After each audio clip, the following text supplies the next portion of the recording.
여러분 혹시 하나님 대체 저에게 왜 이러십니까? 그런 질문 던져보신 적 있으십니까? 저는 많이 있었던 것 같아요.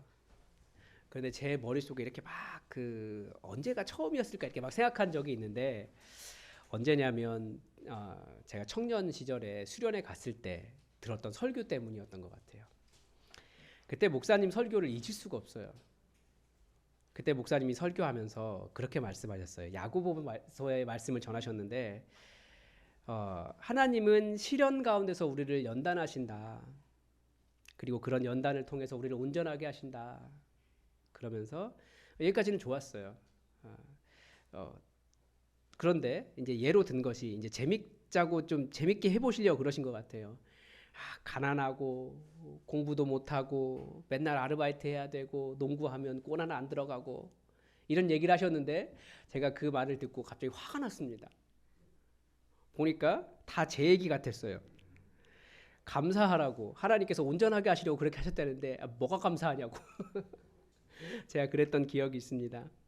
하나님은 시련을 통해 사람을 온전하게 만드신다. 꼭 그러셔야 됩니까? 그랬던 거죠. 거기까지는 화가 났는데, 근데 문제는 이제 그 설교가 끝난 다음에 나타났습니다. 뭐냐면 그 설교가 끝나고 제 친구 하나가 와서 이런 말을 하는 거예요. 야, 철규야, 나는 하나님께 감사할 게 하나도 없다. 나는 돈 때문에 걱정해 본 적도 없고 공부도 잘하고 농구도 너무 잘한다. 피가 거꾸로 솟더라고요. 그래서 그날 밤 기도의 시간에 엉엉 울었던 기억이 나요. 하나님 대체 저한테 왜 그러십니까? 그런데 시간이 꽤 지났는데 한 십몇 년 걸린 것 같아요. 언젠가부터는 하나님 대체 저한테 왜 이러세요? 라고 하는 어감이 이렇게 조금씩 바뀐다라는 걸 알았어요. 같은 말인데 이 말이 감사한 거예요. 아무것도 없었기 때문이기도 하고 제가 어떤 사람인지 깨닫기도 했기 때문에 그런 것일 것 같은데요. 아마 여러분이 들으시면 그게 뭐라고 말씀하실 것 같은 일들이지만 하나님께서 주시는 작은 일 하나하나가 너무 감사하기 시작한 거예요. 그러더니 그때부터 하나님 대체 저 같은 자에게 왜 이러세요? 라고 하는 이 감사의 말로 바뀌는 것을 제가 느꼈습니다. 대체 제가 뭐라고 저 같은 죄인에게 이렇게 큰 은혜를 주십니까? 은혜의 고백으로 변하게 되더라고요. 같은 말인데 대체 왜 이러세요 저한테. 그런 게 있어요. 오늘 성서 정과를 따라서 이사야 말씀을 보고 있습니다. 네, 오늘 말씀을 보니까 또 그런 생각이 들었어요. 보니까 이스라엘도 똑같은 말 했을 것 같아요. 왜 그럴까요? 하나님께서 이스라엘을 망하게 하셨거든요. 에스겔서나 예레미야서에 보면 나라가 망할 때 그 예루살렘이 정복될 때 그 참상이 얼마나 심했는지 글로 써놨는데도 이렇게 마음이 아파요. 지금 뭐 우크라이나 전쟁도 우리가 들리는 소식은 정말 잔인하잖아요. 아이들을 길에서 메어치고 여인은 강간하고 사람들의 이빨을 뽑고 금 먹겠다고 수없이 많은 사람들을 몰살시키고 그래도 괜찮다라고 말하는. 그런데 지금으로부터 약 2700년 전에 있었던 전쟁은 어떤 모습이었겠습니까? 훨씬 더 잔인한 거예요. 그러니까 이스라엘 사람들이 다 동시에 하나님께 그렇게 말하죠. 하나님 대체 왜 그러십니까? 하나님 왜 그러실까요? 뭐 여러 가지 이유가 있죠. 우리가 한두 가지로 이야기할 수 없지만 보통 그 이스라엘이 당한 경우는 그렇습니다.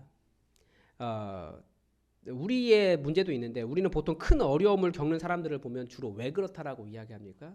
이 인간의 정죄 시스템이 있어요. 그래서 우리의 정죄 시스템은 일단 정죄하고 보는 거죠. 네가 지은 죄가 많아서 그래. 뭐 완전히 틀린 말은 아니에요. 여러 이유 중에 그게 있기는 해요. 이스라엘은 분명히 그랬습니다.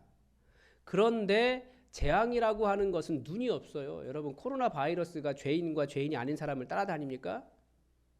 뭐 구분합니까? 그런 거 아니에요. 그냥 모든 사람이 다 죄인이죠.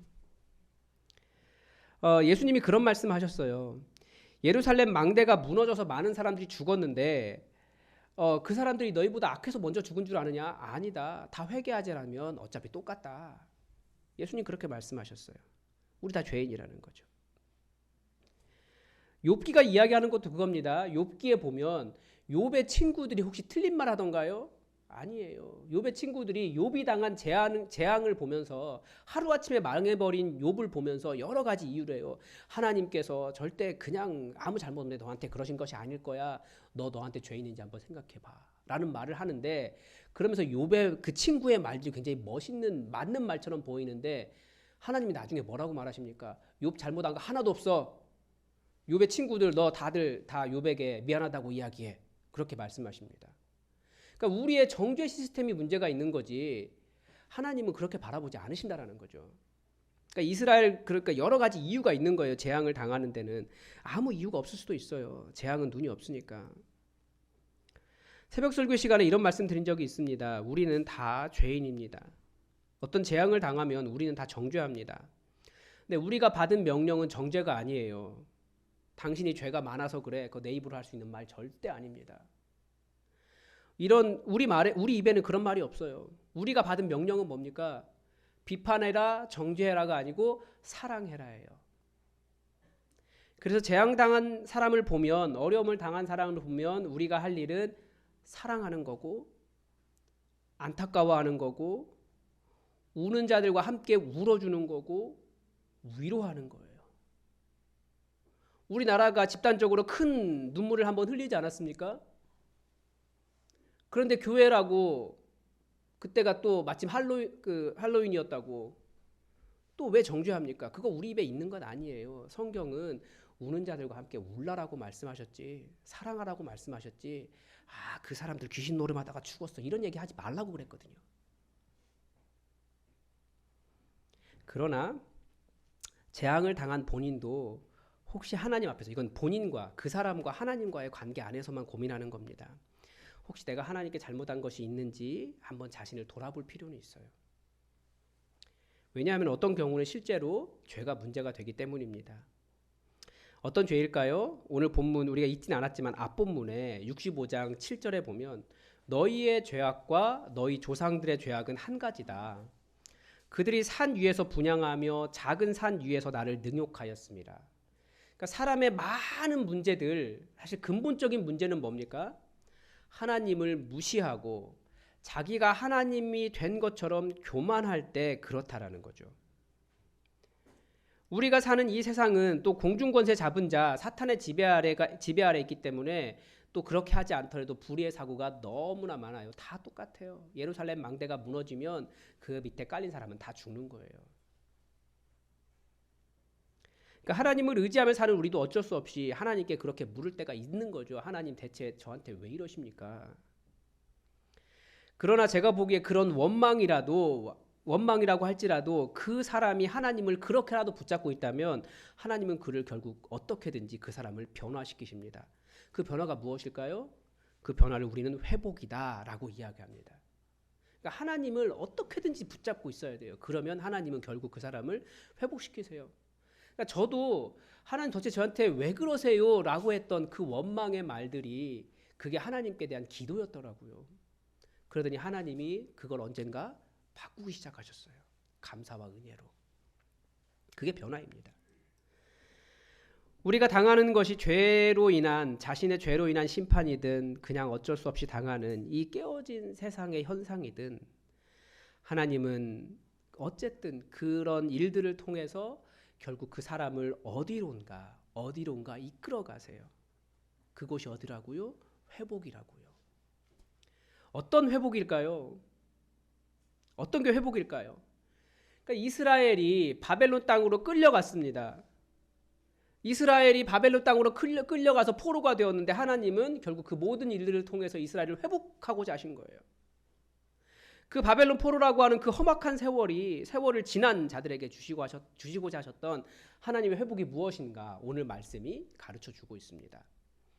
오늘 말씀이 가르쳐주는 첫 번째 변화는 새 하늘과 새 땅이라고 이야기하고 있어요. 이 새 하늘과 새 땅의 비전은 신약 성경도 똑같습니다. 그러니까 우리가 가진 비전도 똑같아요. 그리고 그 새 하늘과 새 땅의 비전의 핵심은 무엇입니까? 새 예루살렘입니다. 여러분, 이 새 하늘과 새 땅, 이 새 예루살렘은 어떤 곳입니까? 왜 예루살렘을 이야기합니까? 예루살렘에는 원래 무엇이 있었습니까? 하나님을 예배하는 성전이 있었습니다. 그래서 이 그 바벨론 포로기 이후의 문서들을 계속해서 보면 성경을 보면 뭐라고 이야기합니까? 주의 말씀은 시온에서 나온다. 우리가 가자. 주의 말씀 들으러. 그렇게 이야기하지 않습니까? 그러니까 예루살렘 그 회복은 어디에서 시작되고 어디에서 완성됩니까? 회복을 우리가 생각하는 회복은 주로 이 세상에서 주는 생각일 때가 많아요. 뭐 돈 잘 벌고 뭐 그런 것들 있잖아요. 예. 그런 것들을 우리는 회복이라고 이야기해요. 내 생각이 새로워지거나 내 상황이 달라지는 것을 회복이라고 생각하지만 회복은 어디에서 시작되는 겁니까?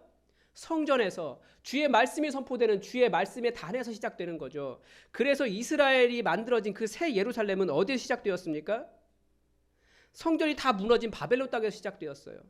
비록 끌려갔지만 자유가 없었지만 노예였지만 이 사람들은 거기에서 무엇을 했습니까? 안식일마다 회당을 만들고 모이기 시작했습니다. 그리고 그 회당에서 비록 성전은 무너졌지만 포로였지만 그 회당에서 말씀을 나누기 시작했어요.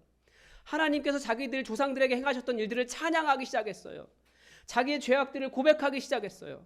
자녀들에게는 주의 말씀을 가르치기 시작했습니다. 하나님을 기대하며 찬양하며 기도했습니다. 그랬더니 그 회당에서부터 말씀이 다시 회복되었고 하나님을 붙잡는 자의 삶이 시작되었고 그 회복된 사람들이 다시 고국으로 돌아와서 성전을 세우기 시작했어요. 새 예루살렘은 어디에 있습니까? 하나님 앞으로 주님 앞으로 주의 말씀 앞으로 한 걸음 한 걸음 나아가면서 그 회복은 시작되는 겁니다. 그러니까 하나님을 원망하는 것이 회복이 아니에요. 어떡하겠다고요? 멀어졌던 하나님과 더 가까이, 하나님과 거리가 이만큼 있다면 한 발짝이라도 더 가까이, 그렇게 가까이 가면서 회복이 시작되는 겁니다. 그게 무엇일까요? 우리 마음엔 다 알고 있잖아요, 여러분. 내가 이제는 다르게 살아보겠어. 내가 이제는 좀 다르게 살아보겠어. 내가 이제는 좀 하나님 붙잡고 살아보겠어 라고 하는 그 결단 때문에 한 걸음 나아간 것입니다. 어떤 사람에게는 내가 조금 예배에 게을렀구나. 내가 이제는 하나님께 온전히 예배드려야지. 이것이 될 수도 있고요. 어떤 사람에게는 내가 주일날 너무 놀러 다녔어. 나 이제 주일날 하나님 앞에 온전하게 예배드리겠어. 이것이 될 수도 있고, 어떤 사람에게는 내가 그래 오랫동안 큐티하지 않았지. 이제 하나님의 말씀 다시 보면서 큐티해야겠다라는 거고, 어떤 사람에게는 내가 말씀 잘 외우지 못하는데 기억 못하는데 이제 말씀을 좀 외워봐야지. 이런 식으로 한 걸음 한 걸음 좀 새벽 기도에 좀 나아가고 더 주님께 나아가는 그런 과정들이 우리가 하나님께 나아가는 한 걸음 더 나아가는 관계에 더 멀어진 길을 한꺼번에 좀 이렇게 가는 겁니다. 하나님께. 그러면서 그 마음만으로도 회복이 시작됩니다. 저는 어디에서 시작하냐면 이제 제가 어느 날 갑자기 새벽 기도 때 이렇게 수첩을 가져올 때가 있으면 최철균 목사가 많이 힘들다가 정신 차렸구나 그렇게 생각하시면 돼요. 그게 뭐냐면 저 이제 거기에다 기도 제목도 적고 거기에 큐티하고 말씀도 적고 하루 종일 그 말씀 다시 보고 그런 수첩이거든요. 그 어떤 권사님이 주셨는데 잘 쓰고 있어요. 감사합니다. 네. 그래서 우리가 그런 어떤 하나님께 더 가까이 가겠다라고 하는 한 발자국의 시도가 그 사람의 회복의 시작이에요.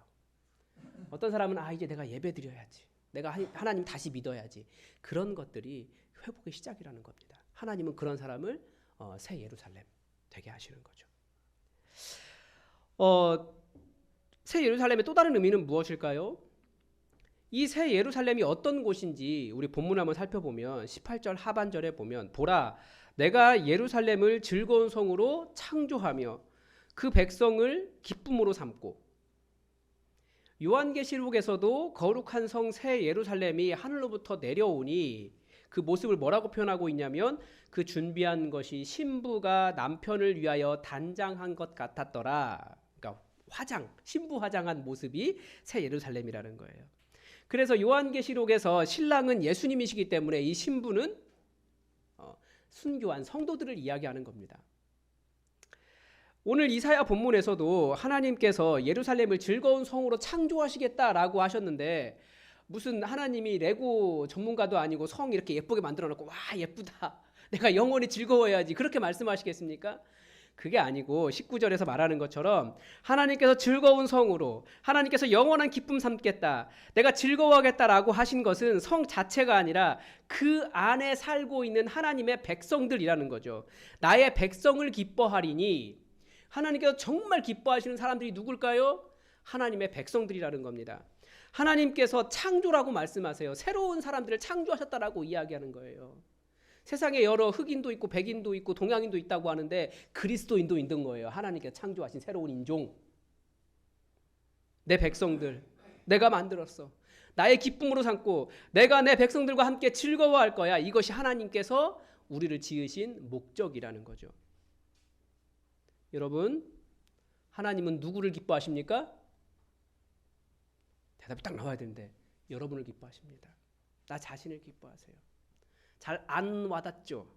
왜 그럴까요? 세상에서 듣는 얘기가 너무 많아서 그래요. 사탄이 세상 풍조가 우리에게 자꾸 이상한 말들 많이 넣어줘요.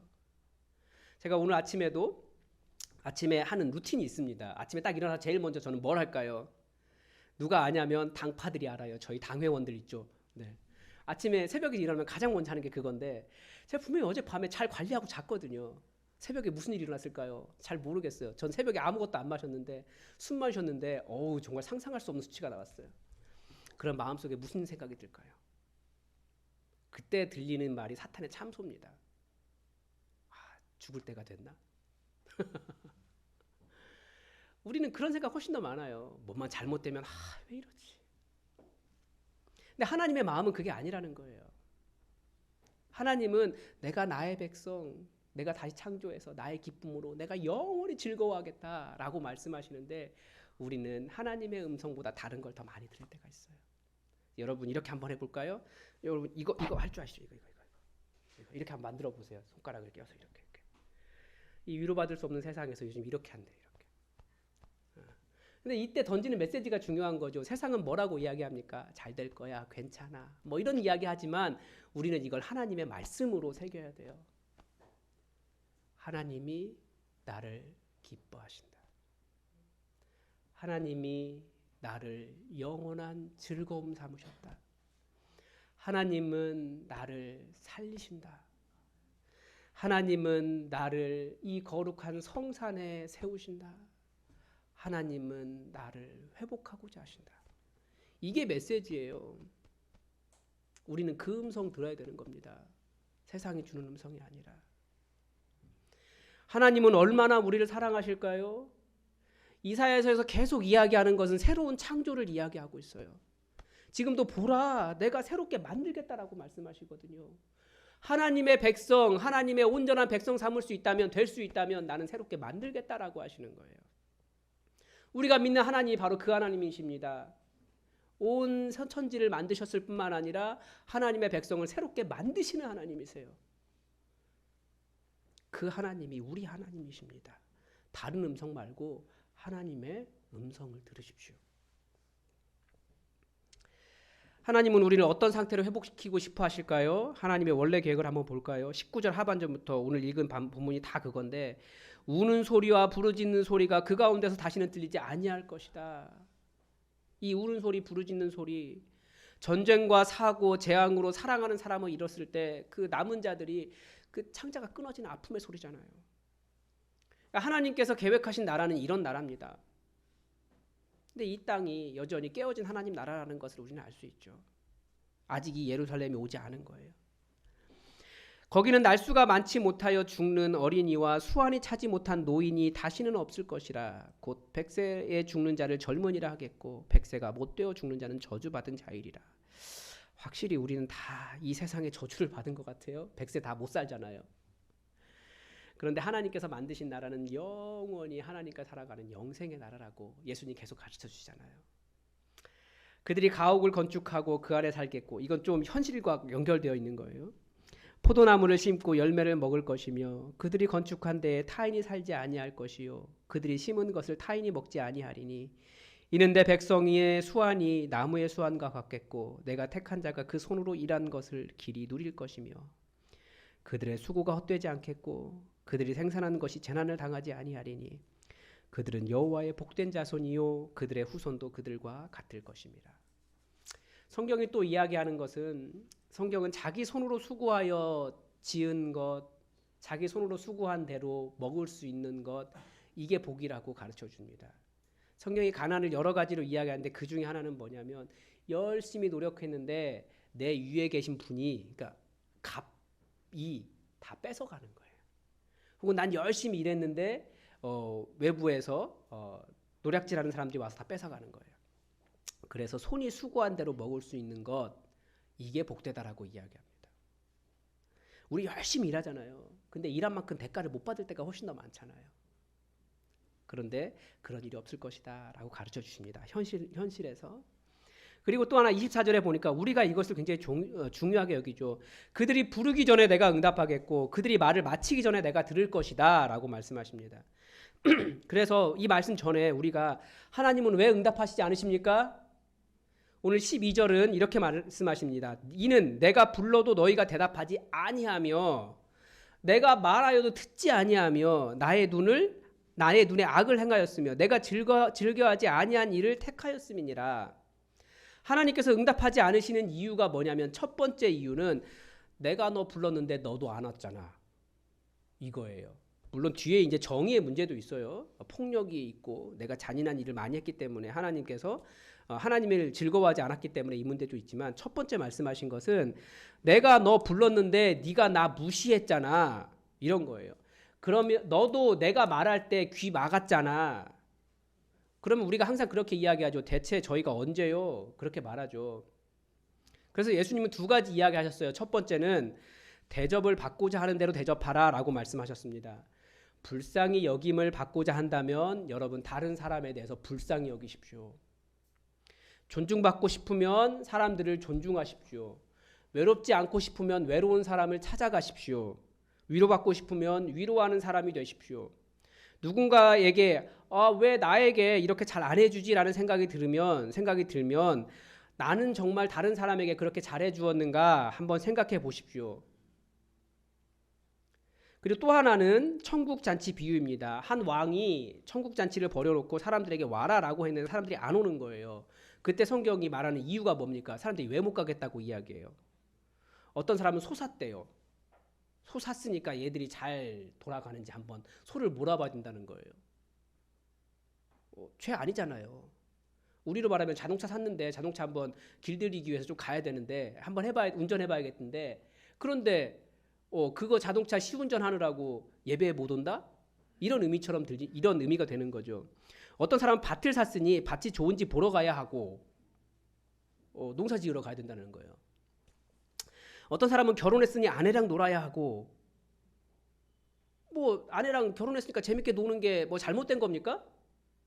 그런데 하나님께서 우리 함께 모여서 이 말씀을 듣고 하나님께 나아가자라고 하는데 그런 일 때문에 하나님께 나아가는 일에 우선순위가 밀려 있다면 그건 하나님께서 그런 거예요. 내가 불렀는데도 안 왔잖아. 똑같은 거예요. 그래서 제가 이 결혼식 이야기 들으면서 요즘 만들고 있는 시리즈가 있습니다. 나중에 들으실 겁니다. 내 결혼식에 못 온댄다 시리즈입니다. 이해가 되시죠? 나는 그 친구 결혼식 가는데 그 친구는 내 결혼식 못 오겠대요. 근데 이유가 뭐냐는 거예요. 남편이랑 싸워서 기분 나쁘댄다. 그 남편 결혼할 때 내가 갔는데. 갑자기 여행 계획 생겼단다. 얼마 전까지도 없었던 건데. 이게 어떻게 보면 우리의 일상 아닙니까? 아니 그것 자체는 죄가 아니에요. 그런데 하나님께서 이렇게 초청하셨는데 우리가 하나님의 일에 별로 신경 쓰지 않고 자기의 일상만을 중요하게 여기는 행동, 바로 그것이 내가 불렀는데 너도 안 왔잖아 이거예요.